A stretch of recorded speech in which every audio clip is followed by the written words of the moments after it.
There's a water sample on my kitchen counter that should have evaporated 2 weeks ago.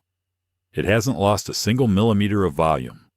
The liquid inside is the same blue-black it was when I pulled it from a lake that, according to every satellite in orbit, does not exist. I keep the blinds closed now because the afternoon sun hits that counter around 3.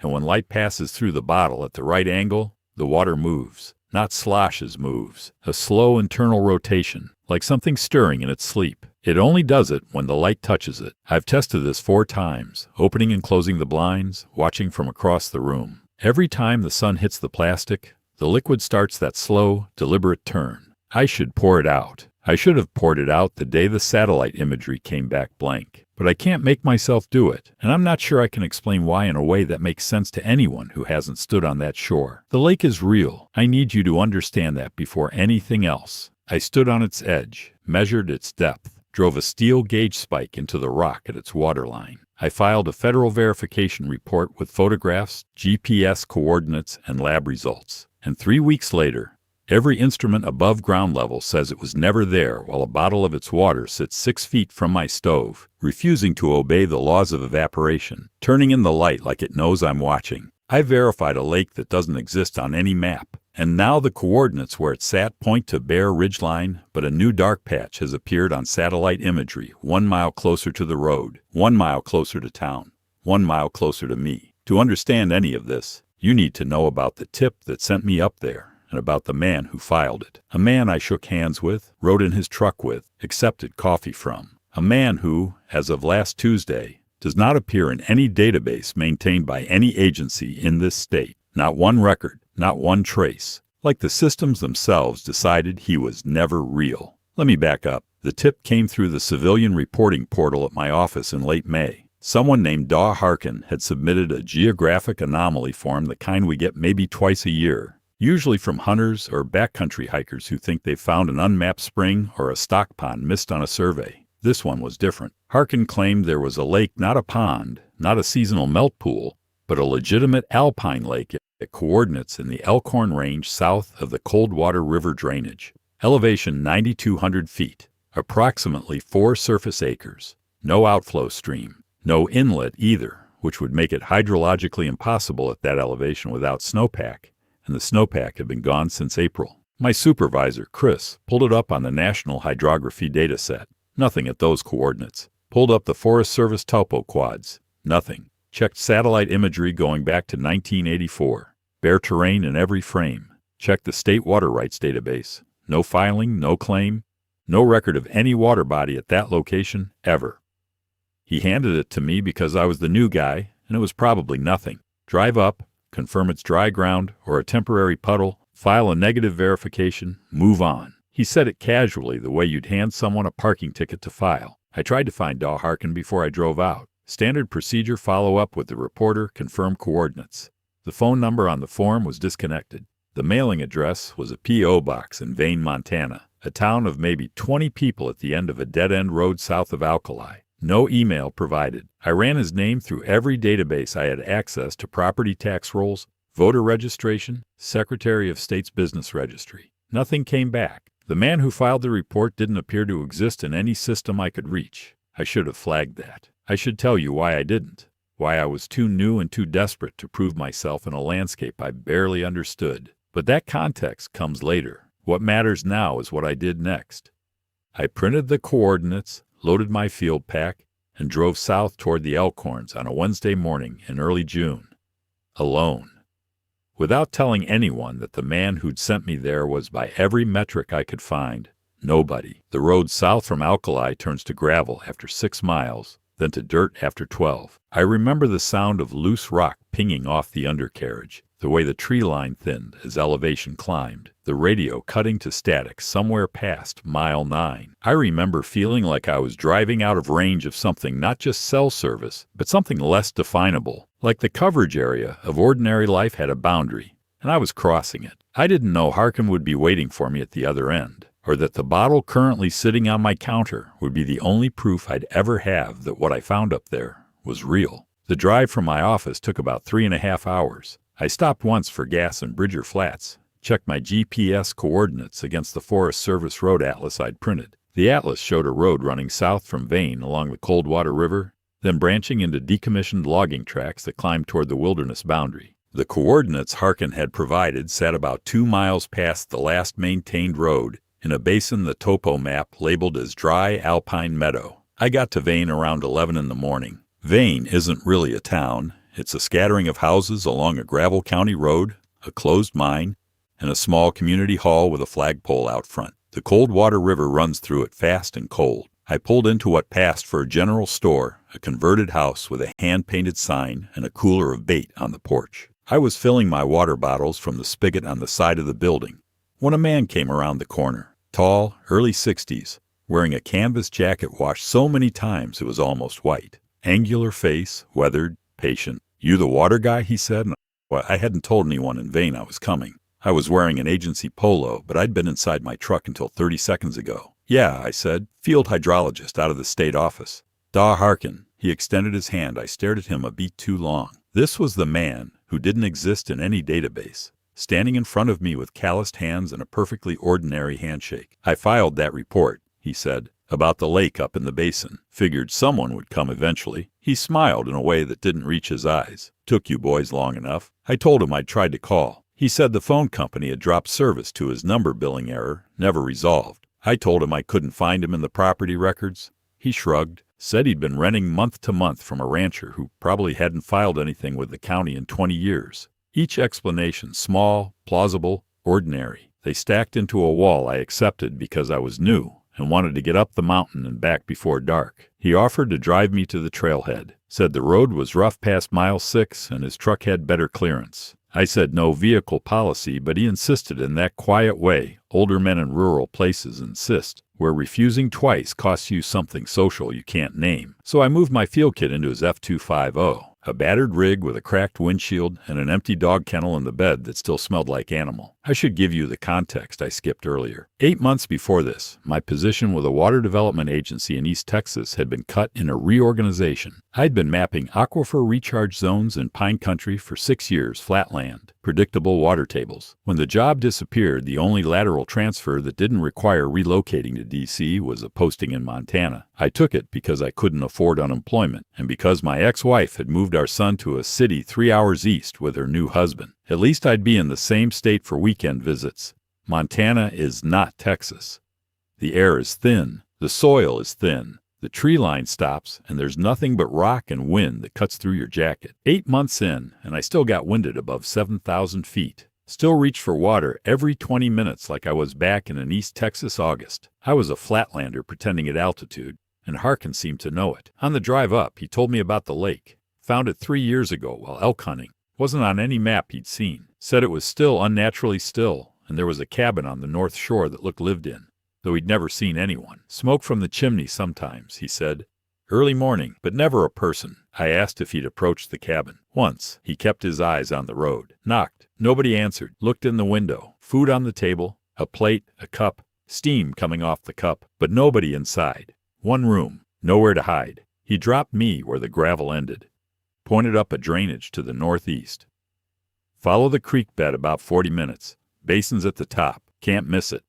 He paused. Be back before the light goes. I grabbed my pack, GPS unit, depth sounder, sample bottles. He didn't drive away. When I turned at the first switchback, his truck sat engine off, and he stood beside it with his arms crossed, watching me climb like a man tracking something he'd released. The creek bed was dry. Completely dry, not even damp gravel. Whatever carved this drainage hadn't flowed in years. Stones pale, sun-bleached, no algae, no staining. A lake at the top of a dry drainage with no inlet and no outlet would be a significant anomaly. I was already composing the report in my head, fitting this into categories I understood. 40 minutes up, the drainage flattened into a cirque, a bowl-shaped basin carved by ancient glaciation, ringed on 3 sides by broken granite. And there, centered in the basin, exactly where Harkin said it would be, sat the lake. Dark water, glass still, absorbing the afternoon light without giving any of it back. No wind. That was the first thing, not the lake itself, but the absence of air movement. I'd been hiking into a steady westerly the entire way up, jacket zipped, eyes watering. But the moment I crested the lip of the basin, the wind stopped. Not died down, stopped. like stepping through a door into a sealed room. The lake sat in the center of the cirque, maybe 4 acres, shaped roughly like a kidney bean with the concave side facing north. The water was dark, not murky, but deeply pigmented, the blue-black you see in volcanic lakes where dissolved minerals absorb light. Except there was no volcanic geology here. This was granite and metamorphic schist. The water should have been clear. I stood at the southern rim for a full minute. No ripples, no wave action, not even micro-disturbance from thermal convection on a June afternoon. The surface was flat, in a way water isn't supposed to be flat. It looked solid, like resin poured and cured. I marked the GPS coordinates. They matched Harkin's report within 3 meters. Photographed the lake from the southern rim, then worked clockwise around the eastern shore, checking every crease in the rock for inflow. Nothing. The granite walls were dry and warm to the touch. No inlet, no outlet, no recent precipitation. I'd checked weather records for this quadrant going back 6 weeks. Less than half an inch total. Yet the lake was full.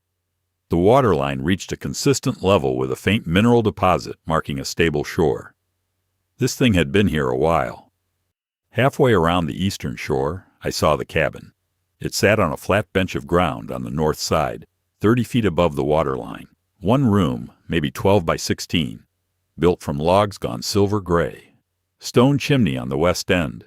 Single window facing the lake. A plank door held together with iron straps. No power lines, no solar panels, no vehicle access. Just the cabin on its bench like it had grown from the rock beneath it. And the garden. Between the cabin and the waterline, someone had planted rows of something green in dark soil that looked rich and wet. Irrigated, clearly. But from where? The lake was below the garden's elevation. You'd need a pump, or hand carry at minimum. I saw neither. I photographed everything. The rational part of my brain filed this under squatter, with a spring I haven't found yet. National forest land gets occupied illegally all the time. Survivalists, prospectors. Dozens of unauthorized structures cleared every year in this state alone. Probably one of them. But I couldn't find a spring. 20 minutes checking the slope above the cabin, the rock faces, every crevice where water might emerge. Dry.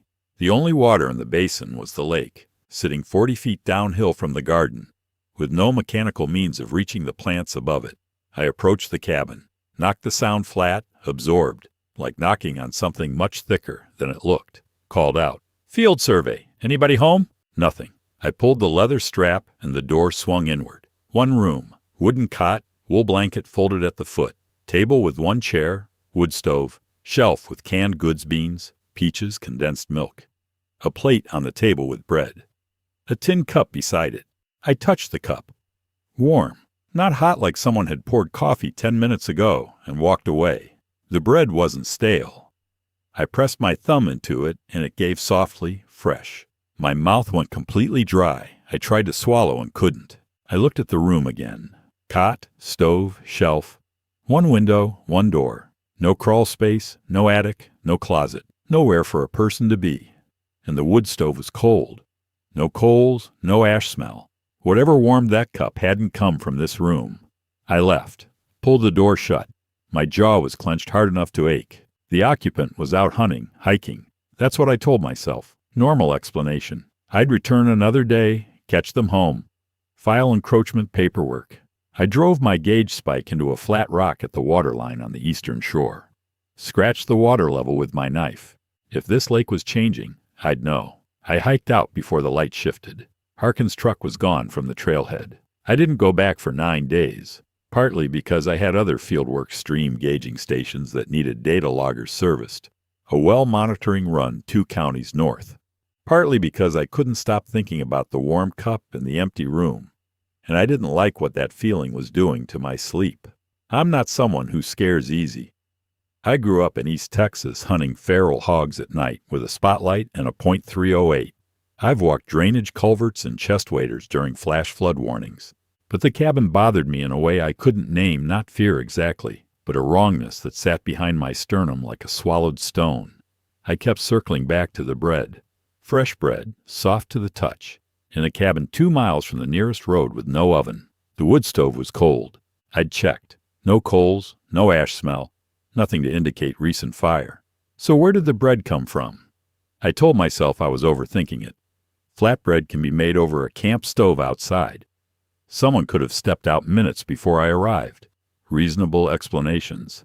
I repeated them on the drive north and again on the drive back, and by the time I returned to my apartment on a Friday evening, I'd almost convinced myself this was just an illegal cabin occupied by someone who didn't want to be found. Standard backcountry enforcement issue, not my department. Then I checked the satellite imagery. I have access to the Earth Explorer portal, which archives satellite passes for the entire continental U.S. I pulled the most recent capture for the quadrant taken 2 days after my visit. The resolution isn't great at 10 meters per pixel, but you can clearly identify water bodies of 4 acres or larger. They show up as dark patches against lighter terrain. The basin was empty, no dark patch, no water signature. Just the same pale granite and alpine meadow that appeared in every historical image. I stared at the screen for a long time, checked the coordinates 3 times, compared them to my GPS log from the field visit. They matched. I was looking at the exact spot where I'd stood 9 days earlier, where I'd driven a steel spike into rock beside a lake that was 4 acres wide and deep enough to be opaque. And the satellite saw nothing. I closed the browser, opened it again, cleared the cache, reloaded. Same result. I tried the State Aerial Photography Archive. Bare terrain, consistent with every previous capture going back decades. My stomach felt full of cold water, not nausea, something worse, something heavy, and still. I sat at my desk after everyone else had gone home, the fluorescent tube clicking above me in its housing, and I tried to construct an explanation.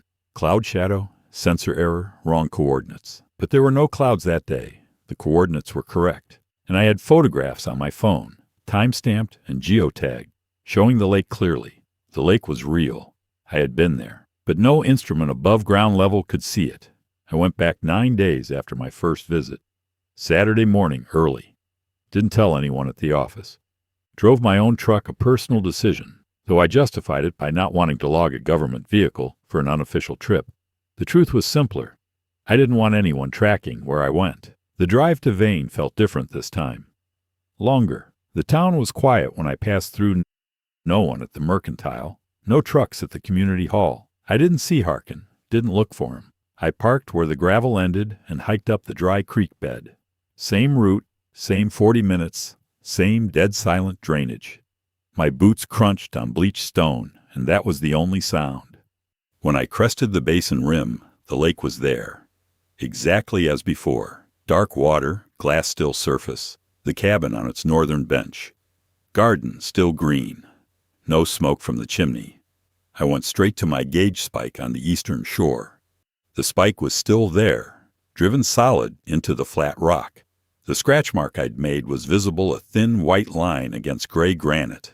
The water level should have been at that line, or below it if evaporation had occurred in 9 June days. The water was 1 inch above the mark. I measured it with the small ruler on my field notebook's back cover. 1 inch higher. No rain, no inflow, no tributary, no snowmelt, no groundwater seep I could find on either visit. And the lake had risen, uniformly, the same amount at 3 other points I checked around the shore. I made a new scratch mark at the current water line. Recorded the measurement with date and time. Then I walked up to the cabin. The door was still closed. The cup was still warm. I didn't go inside the cabin that second time.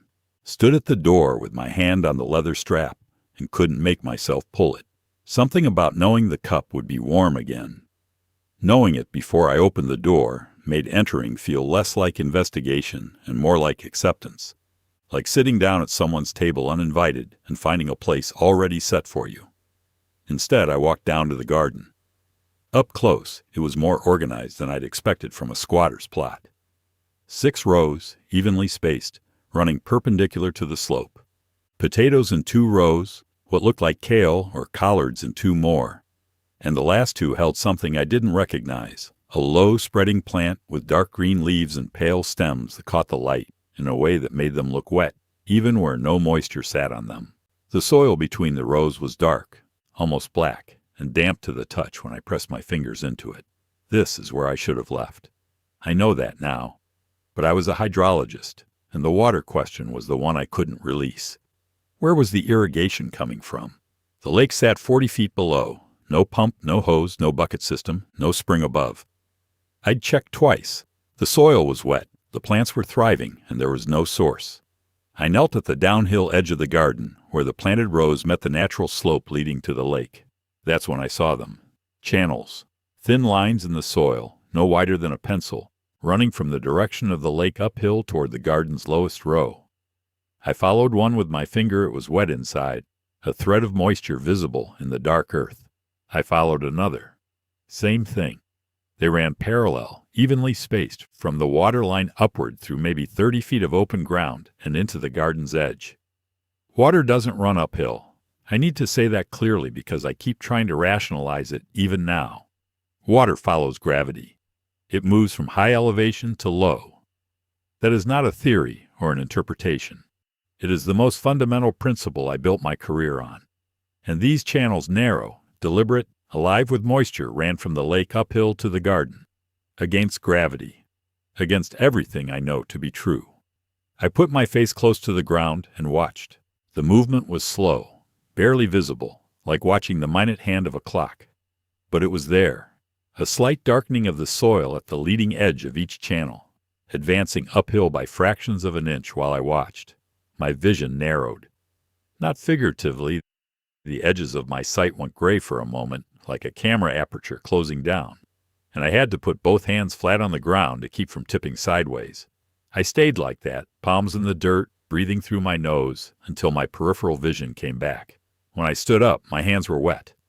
Not from the channels I'd been kneeling between rows, away from the visible moisture lines. But my palms were wet, and when I looked at them, the water wasn't clear. It had a faint blue-black tint, the same color as the lake. I wiped my hands on my jeans, left dark streaks on the denim that dried within minutes and disappeared like they'd never been there. I went back to the gauge spike, measured again. Still 1 inch above my original mark, no change from earlier that morning. The lake wasn't losing water to feed the garden. Or if it was, it replaced whatever it sent uphill with something else, maintaining its level while nourishing the soil above it. I sat on a rock near the eastern shore and ate a granola bar from my pack. Peanut butter chocolate chip I remember too clearly, the wrapper crinkling in the absolute silence of the basin. No birds. I hadn't noticed until that moment, but there were no birds anywhere. No insects either.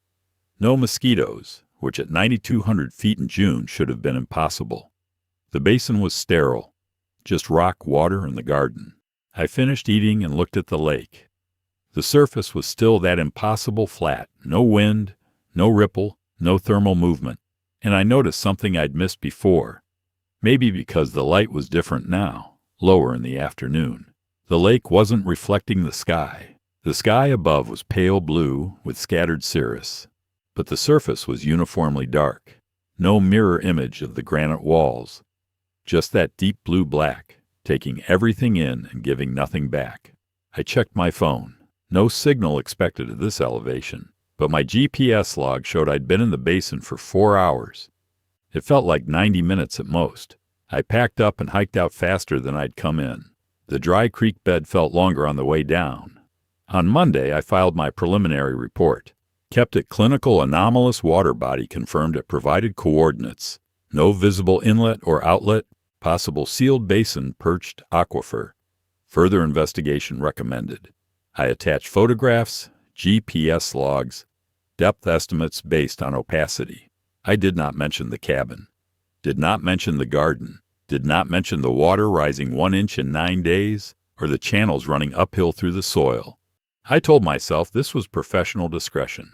Document the hydrological anomaly first, address the land use encroachment separately through Forest Service channels. The truth is, I didn't know how to write what I'd seen without sounding like someone who needed a psychiatric evaluation.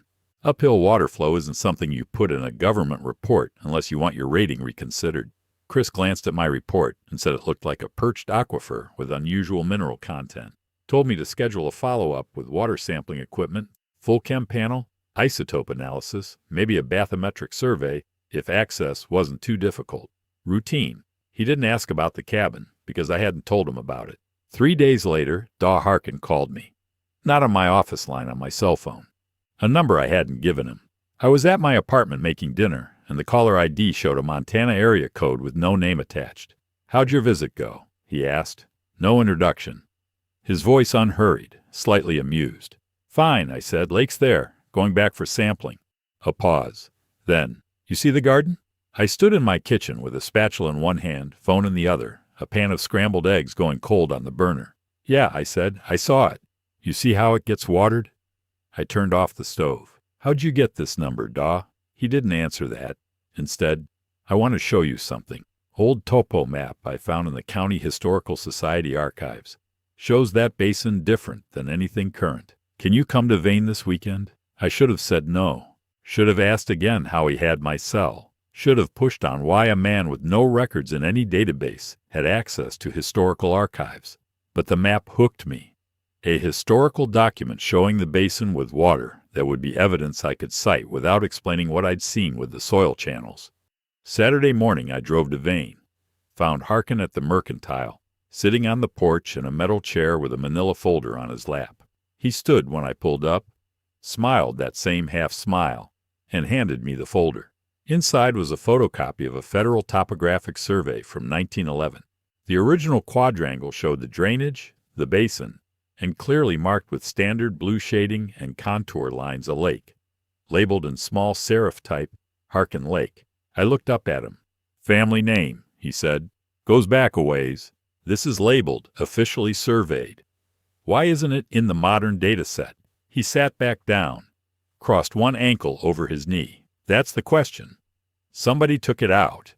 Between the 1911 survey and the 1943 revision, it disappeared from every map the government printed. No note, no explanation. Just gone." I studied the photocopy. The survey notes in the margin listed a depth sounding of 41 feet and a surface temperature of 38 degrees Fahrenheit taken in August. Cold for August, even at elevation. "There's more," Harkin said. He reached into his jacket pocket and produced a folded slip of paper. Not a photocopy, but original stationery, brittle and yellowed. A handwritten note in faded ink. I unfolded it carefully. The handwriting was cramped, formal, early century style. It read, "Surveyor Harkin requests removal of basin feature from subsequent publications. Feature is sustained. Do not verify. Do not revisit." "Surveyor Harkin," I said. "My grandfather," Daw said, "Ephraim Harkin. He surveyed this quadrangle in 1911, and then he made sure nobody ever came back." I held the note and felt something shifting in my understanding, not an answer, but the outline of a much larger question. Harkin's grandfather had mapped the lake, then erased it. And now his grandson had reported it, drawing me to verify it. "Why file the tip?" I asked.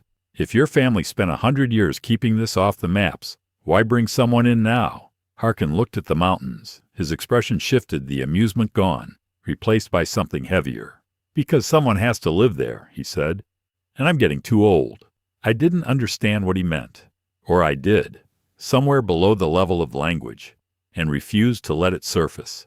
I stood on the porch of the Vane Mercantile, holding a 100-year-old note, and looked at Daw Harkin and waited for him to laugh, to tell me it was a joke, some local tradition of messing with the new federal employee. He didn't laugh. "The lake needs someone," he said. "Has since before my grandfather's time. Someone lives there, and the lake stays. Nobody lives there, and it starts reaching." "Reaching," I repeated. "Growing, moving, looking for someone to take." He leaned forward, elbows on his knees. "When it's sustained, when someone's living on that shore, it stays put. Stays in the basin. Doesn't show up on satellites because it doesn't need to be found. But when the person leaves, or dies, or gives up, it starts expanding. The water comes down the drainage, comes into the valley, comes looking. I should have walked away, gotten in my truck and driven back to my apartment and filed the encroachment report and let the Forest Service handle whatever delusion this old man was living inside. But I thought about the dry creek bed, bone dry for years, maybe decades, and I thought about what it would look like if water started flowing down that drainage water with no source, no watershed, no explanation. Dark water that didn't reflect the sky. "Who lives there now?" I asked. Harkin was quiet for a long time. He looked at his hands, turned them over, studied them like he was reading something written on his palms. "Nobody," he said. "Not for about 6 months. The cabin's occupied. There's food on the table, a warm cup. That's the lake," he said, keeping the place ready, setting the table, waiting for someone to sit down. My knees went soft, not dramatically, just a looseness in the joints, like they might not hold if I shifted wrong. I leaned against the porch railing. "You lived there," I said. It wasn't a question. 11 years. He said it the way you'd say a prison sentence, flat, factual, without self-pity. "Moved up after my wife passed. Seemed like the right thing. Family obligation. Granddad did it. My father did it for a while before he couldn't anymore. I took my turn. And you left. My body couldn't take the winters anymore. 62 years old, 9,000 feet, no heat except that wood stove. I lasted as long as I could." He paused. Lake started reaching about 4 months after I came down. Water showed up in the creek bed for the first time in 20 years. Made it about halfway to Vane before I filed the report. I processed this, tried to. "You filed the tip to bring someone up there, someone official. Someone who'd what? See the cabin and decide to live there?" "Someone who'd verify it exists," Harkin said. "That's how it works. You verify it, you acknowledge it, and it acknowledges you. It's already started. You drove a spike into the rock, didn't you? Marked the water line." My stomach dropped. I hadn't told him about the spike, hadn't told anyone. "How do you know that?" I said. "Because that's what I did," he said. "First visit, 1997. Drove a spike, marked the level, and the next time I came back, it had risen. 1 inch, same as you." I stared at him. The air smelled like river water and pine resin. And somewhere a dog was barking in a yard I couldn't see. And everything was perfectly normal, except that this man was telling me a lake had chosen me because I'd measured it. "I'm not moving into a cabin in the mountains," I said. My voice sounded wrong, too loud, too flat. "Nobody does at first," Harkin said, "but you'll go back to check the spike, to take your samples. Each time you'll stay a little longer. The basin's quiet, peaceful. No phones, no signal, no noise. And the lake it provides. Garden grows without effort. Cabin stays warm even when the stove's cold. You don't age right up there. Time moves different. I'm a federal employee," I said. "I have a son 3 hours east. I'm not disappearing into a mountain basin because some lake wants a roommate." Harkin nodded slowly. "Your grandfather worked for the survey too, didn't he?" My vision tunneled again. Same gray edges, same narrowing aperture, because he was right. My mother's father, Emmett Tull, had been a cartographer with the same agency in the 60s and 70s. Based out of Denver. I hadn't thought about that connection when I took the Montana posting. It hadn't seemed relevant. "The lake doesn't pick random people," Harkin said quietly. "It picks people who already belong to the work.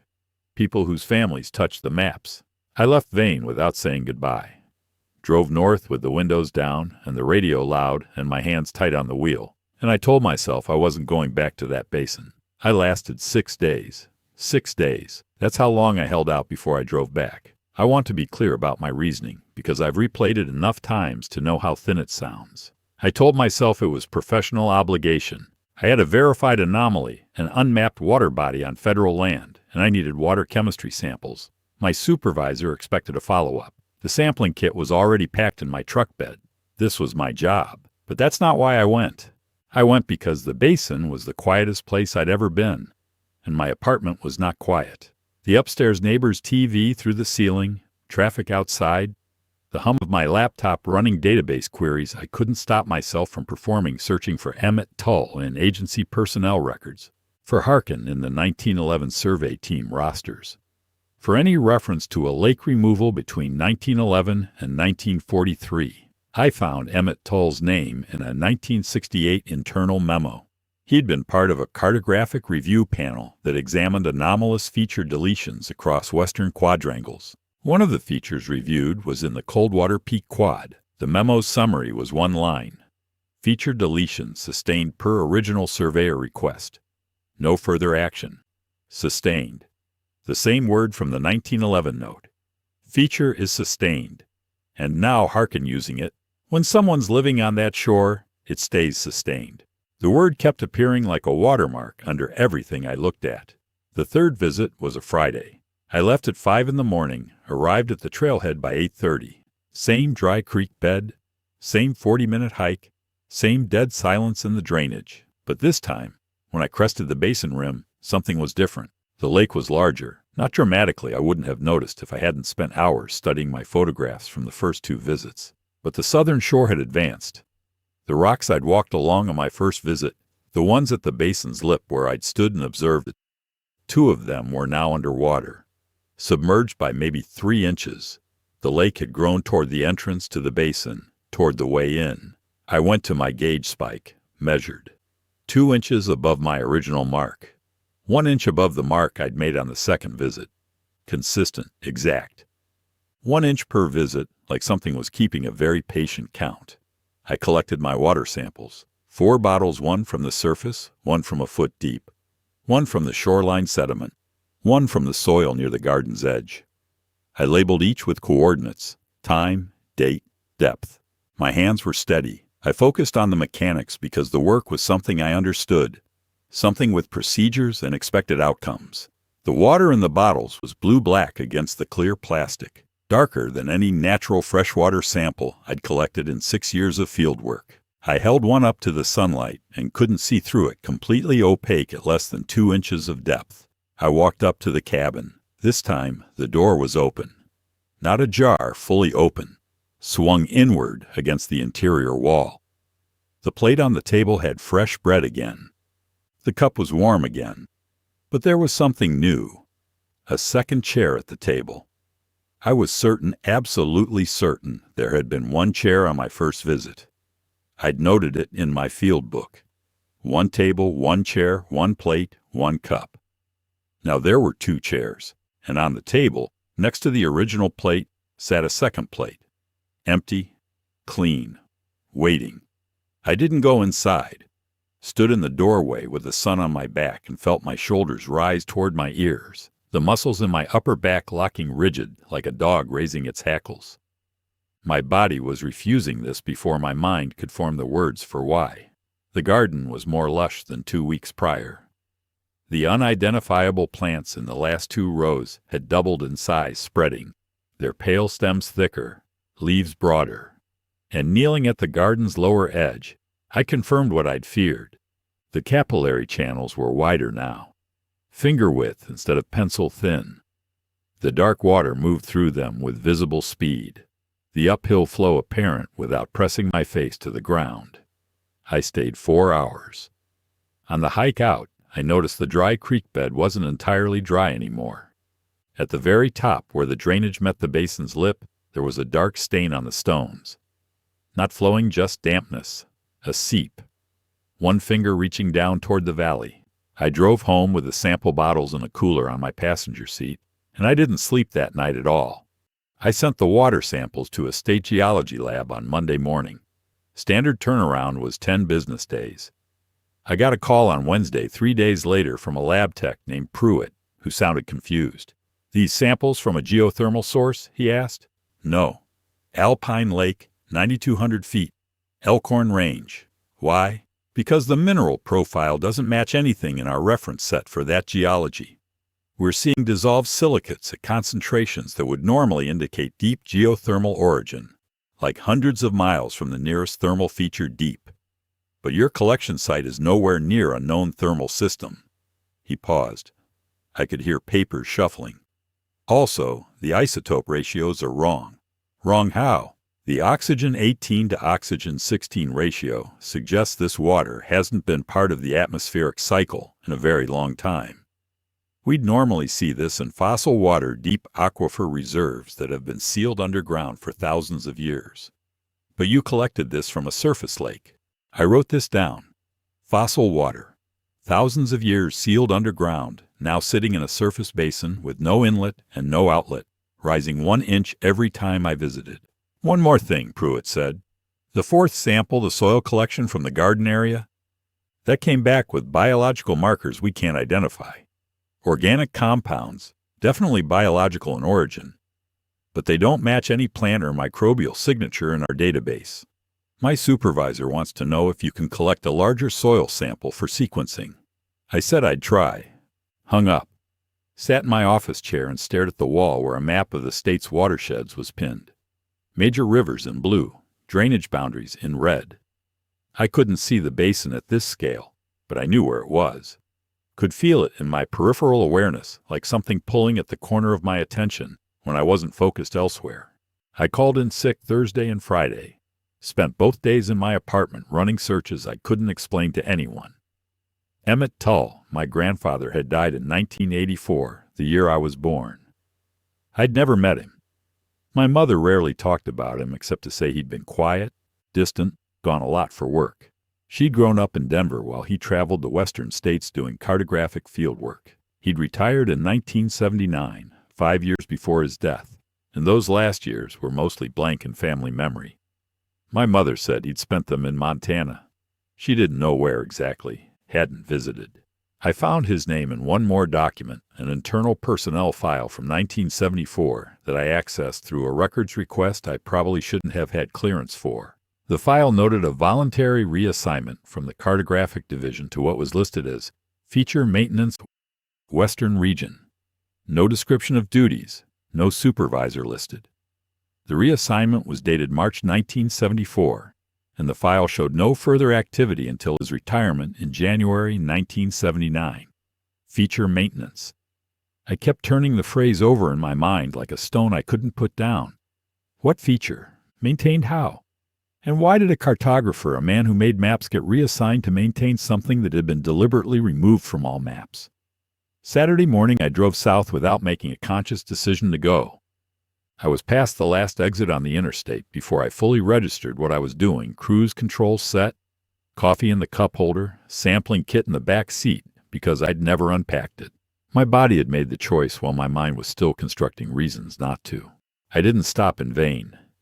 Drove straight to the trailhead and hiked up fast, lungs burning, sweat running down my back despite the cool morning. When I crested the Basin rim, the lake was there and larger again. The southern shore had advanced another few feet, 3 more rocks submerged, the waterline creeping closer to the basin's lip. I checked my spike, 3 inches above the original mark, 1 inch per visit, without exception. I looked at the cabin. The door was open. From 100 yards away, I could see something I hadn't noticed before, a pale glow from within the single room. Not electric, not fire. Steady, blue-black, the same color as the lake itself, coming from inside as though the water had found a way indoors. I stood there and understood that each visit was a mark on a ledger I hadn't agreed to sign. Each measurement was a response in a conversation I hadn't known I was having. I had to stop coming back. I knew this with perfect clarity, and I knew I wouldn't. The following Monday, I tried to find Harkin in the state cadastral database. Not for the first time. I'd searched before and gotten nothing. But this time, I was looking for something specific. The property deed he'd referenced. If his grandfather had surveyed the quadrangle in 1911, there might be a homestead claim or mineral rights filing associated with the basin. I logged into the property records portal and searched the county for any parcel associated with the name Harkin. Nothing. Searched for Ephraim Harkin. Nothing. Searched the federal land records for original patents in the Coldwater Peak quadrant. 3 results. 2 mining claims from the 1890s and 1 homestead entry from 1908, all assigned to names I didn't recognize. Then I searched for the specific legal description of the basin, the section, township, and range containing my GPS coordinates. The parcel existed in the system, classified as national forest, no private inholdings. But there was a note in the encumbrance field that I almost missed. See historical file 11-CW-1911-H. I clicked the reference link. Dead end. File not found in the digital archive. I called the county clerk's office and asked if they could pull a physical file by that number. The woman who answered said she'd check the basement records and call me back. 40 minutes later, that file's been checked out since 2019. Checked out to a Harkin, P.O. Box 7, Vane. Is there a return date? No, just listed as checked out. No return log. So Harkin had the original documentation, whatever the county held about the basin, the deletion order, the deed history, all in his possession. That afternoon, I tried other channels. State driver's license database accessible through a law enforcement cooperation agreement for field safety purposes. I typed his name. The system returned. No records found. I'd ridden in this man's truck, watched him shift gears on a mountain road. If he'd ever held a license in this state, the system would show it. I tried public records aggregators that pull from credit bureaus, utility companies, phone registrations. Zero results across all sources. I sat back from my computer and felt a brief vertigo, something in my inner ear shifting. The room seeming to tilt for just a moment before righting itself. This man existed. I'd shaken his hand. He'd bought me coffee at the Mercantile. I remembered the styrofoam cup, the weak drip brew, the way he'd insisted on paying. He was real, physical, present, but he was disappearing from the systems, or he'd never been in them. Or, and this thought made me close my laptop and stand on my apartment balcony in the cold evening air. Something was removing him, erasing his recorded existence the way his grandfather had erased the lake from the maps. The lake doesn't appear on satellites. Harkin doesn't appear in databases. Existence without documentation. Reality without record. I called my mother that night. First time in 3 weeks I'd been consumed by the Basin, and guilt hit when I heard her voice. We talked about my son, about her garden in Texas, about the weather. Then I asked about Emmett. Grandpa's survey work, I said. His last years before retirement. Did he ever talk about Montana? Specifically about maintaining something? A long pause. Her TV in the background. Some evening news. He went somewhere in Montana, she said slowly. Those last years. Your grandmother didn't like it. Gone weeks at a time. She said he was maintaining something, but he never said what. Another pause. After he retired, he went up one final time. Came back different. Quiet. Like something had been pulled out of him. Did he ever mention a lake? No, she said. Then, wait. He said something once, near the end. I was maybe 15. He grabbed my hand and said, "Don't let Tate near the water." I didn't understand it. Your name wasn't you, weren't born for another year. We hadn't even decided on a name yet. I couldn't form words for a moment. Held the phone against my ear and looked at the city lights below my balcony and felt the entire architecture of my understanding come apart along a fracture line I'd never known was there. He'd said my name. A year before I was born. I went back. Of course I went back. You already know that the same way you know a man told not to open a door will spend every night thinking about what's behind it until his hand is on the knob. But this time, I went with a plan. I was going to confront Harkin first. Demand the historical file. Demand an explanation for my grandfather's involvement. Demand to know what feature maintenance meant and why a man who'd never met me had spoken my name before I existed. I was done being led. I drove to Vane on a Tuesday. The Mercantile was closed. A handwritten sign said, "Back Thursday." I drove the gravel roads looking for Harkin's F250. Checked the community hall, the closed mine, every driveway branching off the county road. Nothing. I knocked on 3 doors. The first 2 didn't answer. The third was a woman in her 70s, gray hair pulled back, dish towel over her shoulder. I asked if she knew Daw Harkin. She looked at me for a long moment. "Harkin," she said, testing the word. "Used to be Harkins up the Coldwater. Long time ago. Mining family. But they've been gone since I was a girl. 60 years at least. There's a man named Daw Harkin living here now," I said.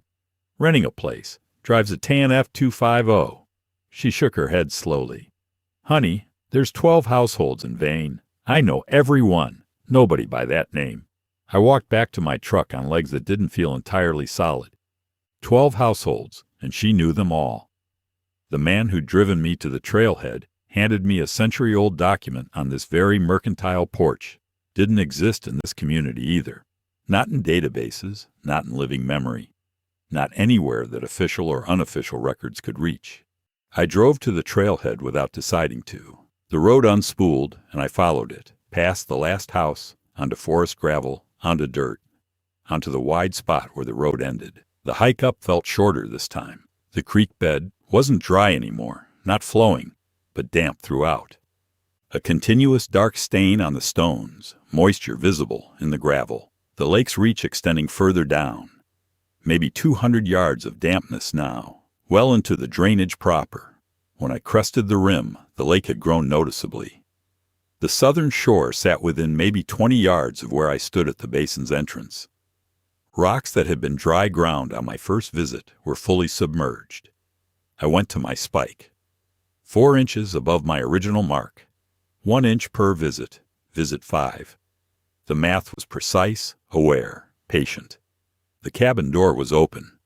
The blue-black glow inside was brighter, visible in full daylight. And on the bench in front of the cabin, in a chair I'd only ever seen at the table inside, sat a man. He was looking at me. Every muscle in my body locked. The man sat perfectly still, hands on his knees, facing the lake, facing me. He was too far to make out features clearly, maybe 80 yards, but his posture was relaxed. Patient. He'd been waiting.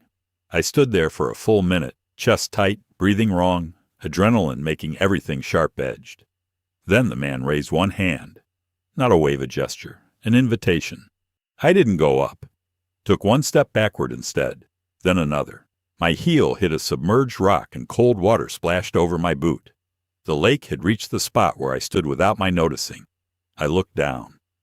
Dark water lapped against the leather, and where it touched, it didn't run off.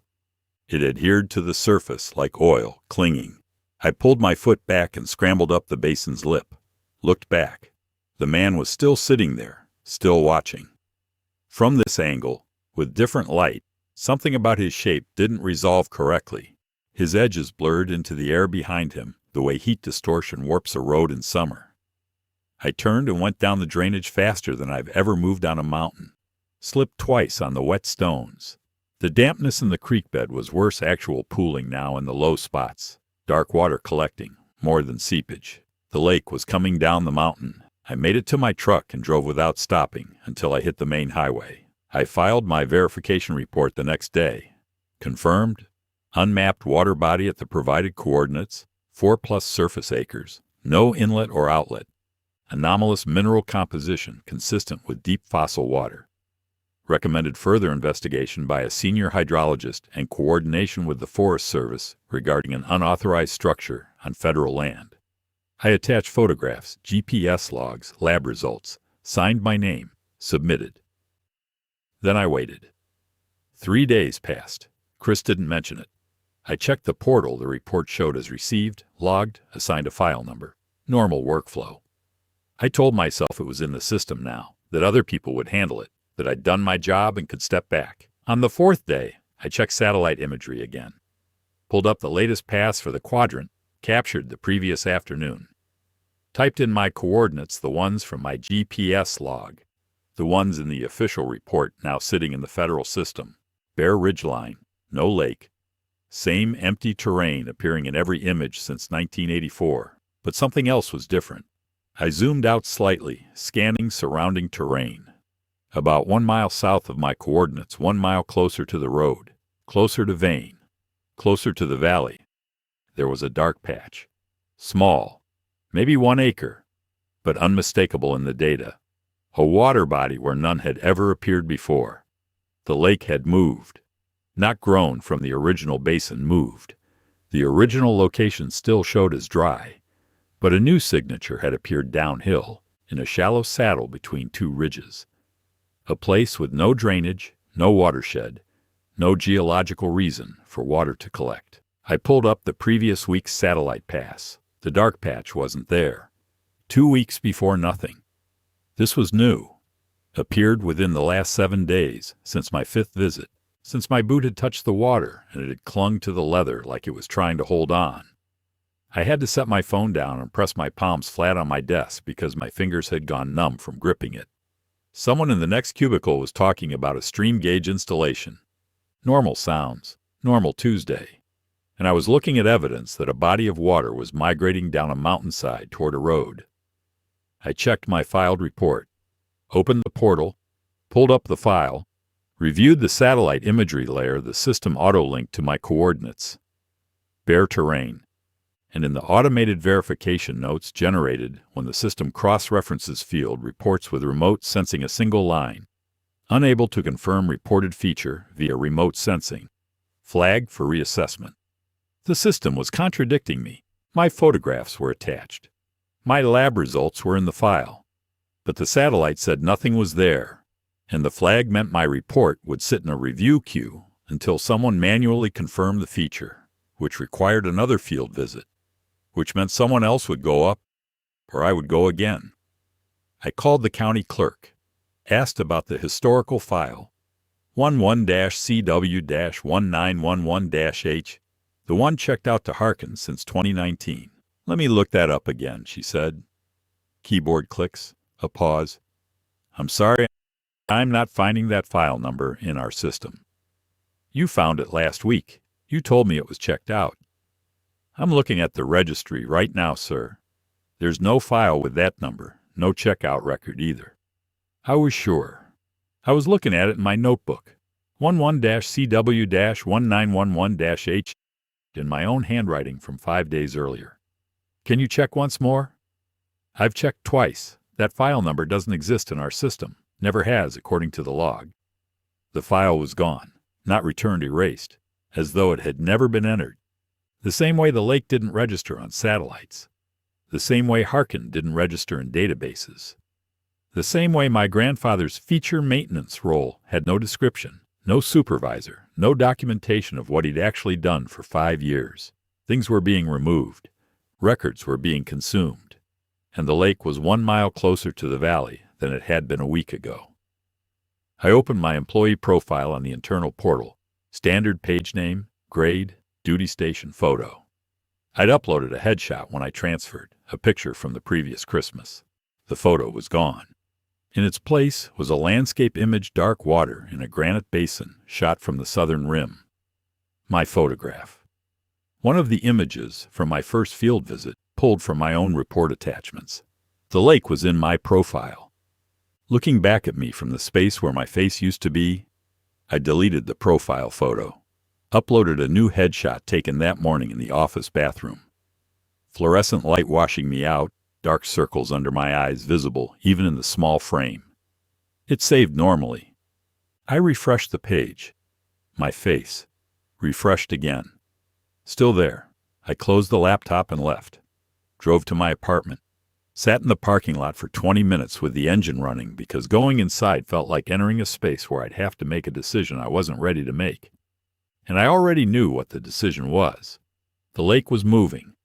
1 mile in a week, downhill, toward the valley, toward Vane, toward the road that connected to the highway that ran through towns where people lived and worked, and didn't know that a body of fossil water, with no source and no record, was sliding toward them through saddles and drainages, like something searching for a place to settle. Harkin had told me.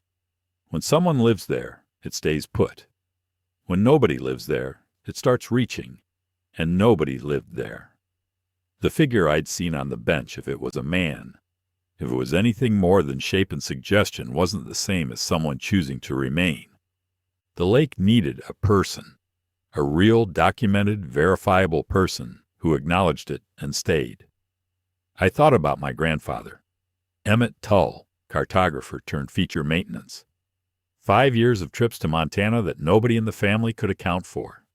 He'd been sustaining it, going up periodically, measuring, acknowledging.